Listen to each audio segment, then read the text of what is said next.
வணக்கம் எல்லோருக்கும்.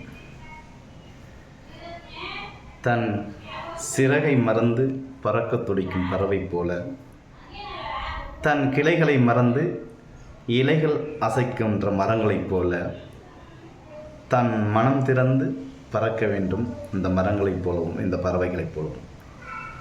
இதுதான் ஒரு மனிதனுக்குரிய உண்மையான சுதந்திரம்.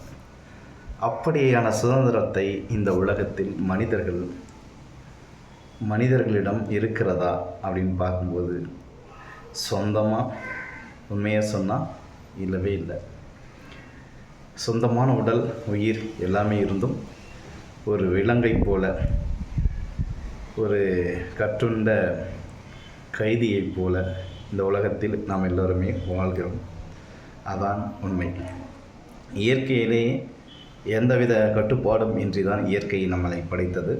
ஆனால் மனிதர்கள் எல்லோரும் சேர்ந்து இதுதான் ஒழுக்கம், இதுதான் சிறப்பு, இதுதான் நல்லது அப்படின்னு சொல்லியே நான் எல்லாரையும் ஒரு கட்டுக்குள்ளே கொண்டு வந்து வச்சுருக்காங்க. அப்படிப்பட்ட வாழ்க்கையில் நாம் எல்லோரும் சிறப்பாக வாழணும் அப்படின்னு நினைக்கும்போது சிறப்பாக யாராலையும் வாழ முடியறதில்ல.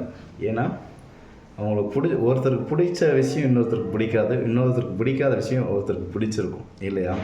அப்படியேப்பட்ட எல்லா விஷயங்களையுமே யாராலுமே அதை சரியான முறையில் நம்ம ஒரு விஷயத்தில் செய்கிறோம்னு நினைக்கும்போது அது மற்றவங்க பாரியில் தப்பாக தெரியும். அந்த தப்பான விஷயங்கள் தான் இன்றைக்கி எல்லோருக்குள்ளேயும் ஒரு ஊடுருவி பாஞ்சிட்ருக்குது. தப்போ சரியோ அவங்களுடைய வாழ்க்கையை பொறுத்து தான் தீர்மானிக்குங்கிறது எல்லாருக்குமே தெரியல. எடுத்தோடனே கண்ணோட்டங்கள் எப்போவும் எல்லாரையுமே தப்பாக தான் பார்க்கும்.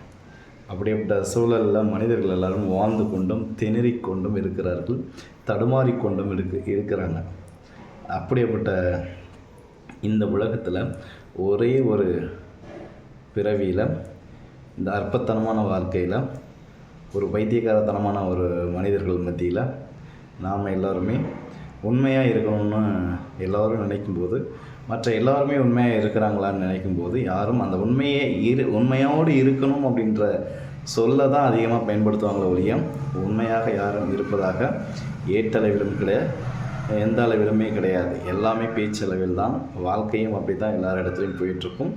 சொல்லொன்று, செயலொன்று, பேச்சொன்று, இதுதான் நடந்துகிட்ருக்கும்.